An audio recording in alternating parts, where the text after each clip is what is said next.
Rumah Pocong Surah, sebuah kisah dari @zeropoint.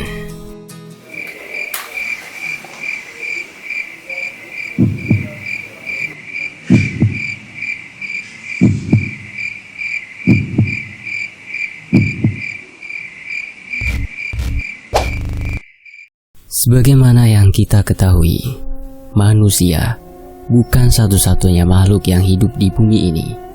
Dimensi tempat kita bernafas juga bukan satu-satunya dunia yang berputar di jagat semesta. Ada kehidupan lain yang hidup beriringan dengan manusia. Meski telah dibatasi dinding dimensi dan frekuensi, sifat buruk dosa manusia dengan keserakahan dan keangkuhannya tak jarang menerobos lintas batas, yang mana membuat mereka akhirnya saling bersinggungan. Selalu ada sebab akibat atau konsekuensi dari setiap perbuatan, khususnya yang berkaitan dengan gaib. Kisah ini ditulis berdasarkan kejadian nyata, namun nama tempat, tokoh, dan beberapa detail kejadian telah disamarkan demi melindungi privasi narasumber dan pihak-pihak yang terkait dalam cerita.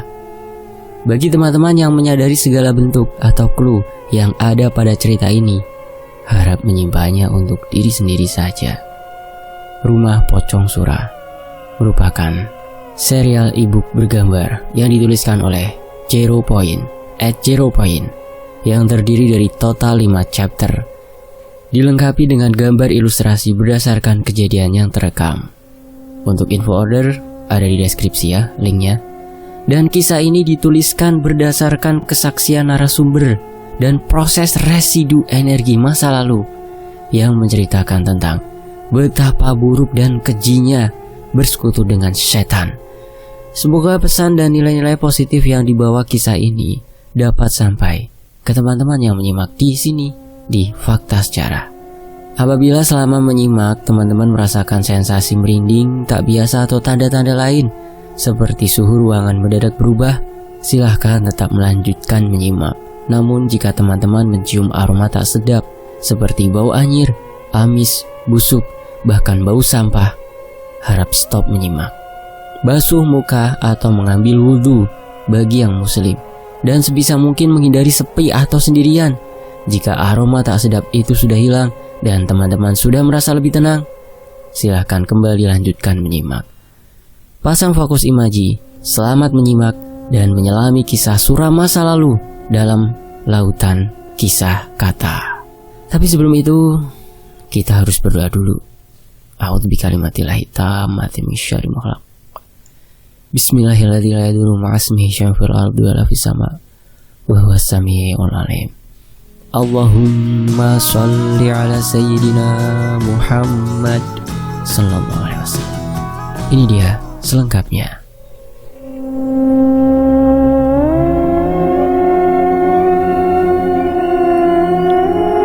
Perjalanan menyusuri ketinggian Bandung Selatan kala itu berbeda dari biasanya. Memasuki jalan menanjak, keelokan kebun teh di sekeliling tebing dangkal disembunyikan oleh kegelapan langit. Bias cahaya bulan sebagai satu-satunya sumber penerangan bahkan tak mampu menembus lebatnya daun-daun pohon rimbun berakar besar dan menjalar. Aku dan tim hendak berkunjung ke rumah seorang budayawan sepuh untuk tujuan riset. Ini kali pertama kami mengunjungi rumah beliau yang letaknya berada di sebuah desa di ketinggian Bandung Selatan. Tentu tak bisa kusebutkan secara spesifik lokasinya. Namun teman-teman yang tinggal di sekitar Bandung pasti tak asing dengan tempat yang terletak di antara hamparan kebun teh dan hutan-hutan yang terbilang masih perawan. Tempat ini juga dikenal memiliki histori sejarah yang berkaitan dengan era kolonial Belanda di tanah Pasundan. Selain karena budaya penghormatan leluhur yang masih dipertahankan, lokasi desa yang berada di tengah-tengah alas yang jauh dari hiruk-pikuk keramaian kota menjadikan tempat ini begitu eksotis kala siang. Namun diselimuti misteri ketika malam menjemput. Sensasinya berbeda kala malam. Tempat ini tetap eksis dengan kehidupan lain, yang bahkan bisa dibilang lebih ramai dari kehidupan manusia bernyawa kala matahari bersinar. Tak ada bunyi selain suara serangga yang terdengar nyaring. Senyap pun semakin terasa ketika hawa dingin seketika membekap bersama kabut yang turun menghalangi jarak pandang. Kami berhenti di batas masuk gapura desa. Walaupun sudah dekat dengan tempat yang dituju, namun kami tidak ingin mengambil resiko. Tebalnya kabut cukup membahayakan apabila tetap melanjutkan perjalanan. Terlebih, tak satu pun dari kami mengetahui medan jalan. Mobil terparkir menepi. Aku dan Eza turun untuk membakar sebatang rokok. Sepanjang mata memandang terlihat hamparan kebun teh menurun, namun di antara kabut samar-samar tertangkap satu objek yang menarik mata. Sebuah rumah tua yang menjadi satu-satunya bangunan berdiri di tengah-tengah kebun. Aku menduga itu adalah rumah kosong karena tak ada satupun lampu yang menyala. Namun dari balik jendela-jendela besarnya, aku seperti melihat satu sosok tengah berdiri menatap ke arah kami. Rasa penasaran tanpa sadar memaksa mata untuk fokus, memperhatikan lebih tajam. Kabut seketika bias. Bersama dengan itu aku melihat sosok besar berbalut kain putih berkuncup, pocong, yang menatap ke arah kami dari balik jendela. Rupanya terlihat samar. Aku hanya melihat kulit hitam legam di wajahnya. Cabut! Mereka sudah bisa menebak apa maksud dari raut wajahku yang seketika berubah. Kami pun segera memacu mobil menuju tempat yang kami tuju. Sosok budayawan sepuh yang dipanggil Aki itu sudah berdiri menanti di teras rumah.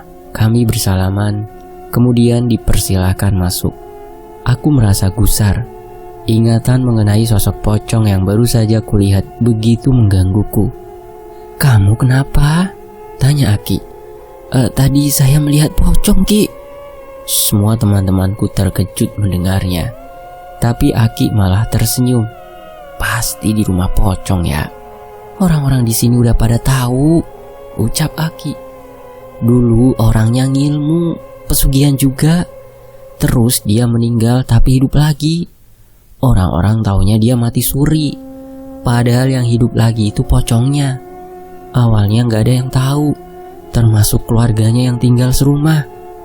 Aki membuka cerita yang entah mengapa membuatku tertarik. Malam itu kami mendengar kisah rumah pocong hitam yang ternyata telah melegenda di wilayah ini, dan tak hanya dari Aki. Esok harinya kisah ini mendapat kesaksian dari narasumber yang mana merupakan tukang kebun dan bekas penjaga rumah tersebut. Sebut saja namanya Sarno, pria tua asli pribumi Parahyangan yang mengisi hari-hari tuanya dengan berkebun. Namun jauh sebelum itu, beliau bekerja mengabdi kepada salah satu keluarga konglomerat desa, pemilik sebagian besar kebun teh di wilayah ini pada masa jayanya. Sebelum akhirnya, satu peristiwa di luar nalar membuat keluarga tersebut merosot bangkrut dan berakhir tragis. Dituding sebagai pelaku pesugihan ilmu hitam, mantan majikan Pak Sarno tak lain merupakan pemilik dari bangunan tua di tengah hamparan kebun teh yang kini dijuluki sebagai rumah pocong. "Dulu saya kerja jadi pengawas kebun sekaligus tengkulak, sampai pas bangkrut dan keluarganya pindah ke Jakarta. Saya satu-satunya orang di desa ini yang masih dipekerjakan untuk jaga sisa kebun dan rumahnya," buka Pak Sarno. Menurut keterangan Pak Sarno, pemilik rumah tersebut dahulu ialah orang yang amat baik, bukan hanya pada dirinya dan keluarganya saja, melainkan dia juga dikenal sebagai orang yang dermawan. Hampir sebagian besar kepala keluarga di desa ini dirangkul untuk bekerja di perkebunan dan pabrik pengolahan teh miliknya dengan bayaran di atas rata-rata upah. Kemurahan hati membuat sosoknya begitu disegani di desa. Namun semua berubah ketika suatu peristiwa membuat bisnisnya terjun bebas. Tak satu pun mengetahui penyebab pastinya. Seolah musibah datang bertubi-tubi secara sengaja menimpa keluarga mereka. Pemecatan massal terjadi, akan tetapi bukan itu yang membuat warga menjadi resah, melainkan peristiwa tragis beruntun. Dimulai dari hilangnya beberapa pekerja, disusul oleh tewasnya mantan pekerja yang menurut mereka tak wajar. Berdasarkan cerita dari keluarga mantan pekerja yang tewas, rata-rata dari mereka menunjukkan tanda ganjil yang serupa sebelum akhirnya sakit dan meregang nyawa, yaitu keluar rumah tanpa sadar kala tengah malam ke arah kebun teh dan kerap kali histeris karena mengaku dikejar-kejar pocong. Namanya Pak Surah. Pria paruh baya berambut putih itu tampak gemetar usai menyebut satu nama tersebut. Dia menelan liurnya sendiri seraya menyembunyikan perasaan getir. Pak Sarno seperti memiliki kisah kelam nan dalam yang berkaitan dengan sang pemilik nama. Bola mata senjanya mengawang jauh menemui ingatan beberapa dekade silam yang menjadi awal mula rumah tua yang tadinya bak oase di tanah gurun, kini menjelma menjadi muasal penebar teror satu desa hingga dijuluki sebagai Rumah Pocong Surah. Banyak warga di sini yang melihat langsung pocong itu. Pocong itu sering menampakkan dirinya di teras rumah. Wajahnya hitam, kulitnya banyak luka bakar yang masih basah dan dipenuhi belatung. Pak Sarno membuka ceritanya. Kami yang mendengar seketika mual menahan muntah. Tahun 2014, sebuah mobil off-road keluaran edisi terbaru berwarna hitam berhenti sempurna menepi di halaman rumah tua yang sudah puluhan tahun dibiarkan kosong sejak ditinggalkan oleh pemiliknya. Pak Sarno berjalan pelan menghampiri mobil tersebut untuk menyambut kedatangan satu keluarga yang mana merupakan sanak keluarga dari Pak Suro, almarhum majikannya. Keluarga dikandung Pak Surah datang kembali ke rumah tersebut bersama dengan suami dan anak sulung perempuan mereka. Sudah lama, sejak terakhir kali pada tahun 90-an, mereka menginjakan kaki di tempat ini. Itu pun dalam rangka menjual aset-aset tanah milik Pak Surah, dan kali ini mereka datang dengan tujuan serupa. Saya heran, kenapa rumah dan tanah sisa di sekitarnya ini susah banget dijual, padahal letaknya paling strategis di akses jalan desa, ucap seorang perempuan berusia sekitar kepala 4, namun masih tampak energik dengan dandanan glamor khas ibu-ibu perkotaan. Bu, baru sampai loh ini kita, celetuk sinis Mira, anak perempuan berusia sekitar 18 tahun yang tampak takjub dengan pemandangan hamparan kebun teh di sekelilingnya. Pak Sarno, apa kabar? Ini kenalin anak saya Mira. Dulu waktu kesini dia masih di perut. Hehehe. Sapa hangat Pak Iwan. Pria berambut klimis itu tampak lebih ramah dari Bu Rita, adik kandung Pak Surah yang sejatinya lebih mengenal Pak Sarno. Mira, kenalin ini Pak Sarno yang menjaga sekaligus merawat rumah sama sisa kebun di sini. Jelas Pak Iwan. Gadis priang itu tersenyum kemudian menyalami tangan Pak Sarno. Mereka menaiki 4 anak tangga kayu menuju ke pintu utama rumah. Pak Sarno merogoh dalam saku celana meraih kunci pintu yang sudah setengah berkarat. Walaupun sempat kesulitan membuka kunci, pintu utama rumah tersebut pun berhasil dibuka menyaringkan bunyi engsel dari pintu yang sudah memuai. Silahkan, pagi tadi sudah saya Kalimat Pak Sarno terhenti ketika melihat penampakan bagian dalam rumah yang berantakan. Lantainya penuh noda tanah, debu, dan daun-daun kering berserakan. Kedua mata Pak Sarno terbelalak. Dirinya seolah tak percaya dengan apa yang dia lihat. Ya ampun, kotor banget, protes Rita. Satu tangannya menepuk-nepuk udara mengusir debu yang hendak menelisik masuk ke hidungnya. Tadi pagi padahal sudah saya bersihkan, Pak. Bu, ujar datar Pak Sarno. Bapak, Ibu, boleh tunggu sebentar biar saya bersihkan lagi, gagap Pak Sarno melanjutkan cepat ucapannya. Dia menyadari sekeras apapun membela diri memberikan alasan bahwa pagi tadi rumah itu telah benar-benar dia bersihkan bersama istrinya. Namun keluarga Bu Rita sudah pasti tidak akan percaya. Pak, rumah ini dirawat gak sih? Dulu waktu saya datang ke sini juga kotor begini. Kan Bapak kita gaji buat jaga dan rawat rumah ini. cerocos Rita yang tampak geram. Benar apa yang disampaikan oleh Rita. Peristiwa seperti ini bukan kali pertama terjadi. Rumah ini selalu kotor lagi, meski sudah sering dibersihkan rutin 2 kali seminggu oleh Pak Sarno. Pak Sarno dengan sigap masuk ke dalam membersihkan ulang seluruh bagian rumah. Sementara keluarga Bu Rita menunggu di halaman. Mereka tiba di waktu sore hari menjelang maghrib. Mira tampak asik bersuah foto mengabadikan potret merah merona senja di antara hamparan hijau kebun teh. Mereka tenggelam dalam pesona alam di ketinggian Jawa Barat. Langit mulai berganti gelap dan hawa dingin seketika membekap. Syukurnya rumah telah selesai dibersihkan. Mereka pun masuk ke dalam menjinjing 2 buah koper berukuran sedang. Rita dan Iwan langsung membawa barang menuju kamar utama yang ada di lantai bawah. Sedangkan Mira tak langsung ke kamar atas yang telah disediakan untuknya. Dia mengitari ruang tamu melihat foto-foto lama dan benda-benda antik milik omnya yang masih terpajang utuh di tempatnya, termasuk pemutar piringan hitam yang menarik perhatian Mira. Entah apa yang dipikirkan olehnya. Seketika Mira memutar musik dari piringan hitam tersebut.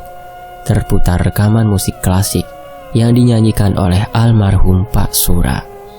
Dirinya memejamkan mata, menikmati alunan nada mendayu yang dinyanyikan oleh seorang amatir, namun tetap mampu memanjakan telinga.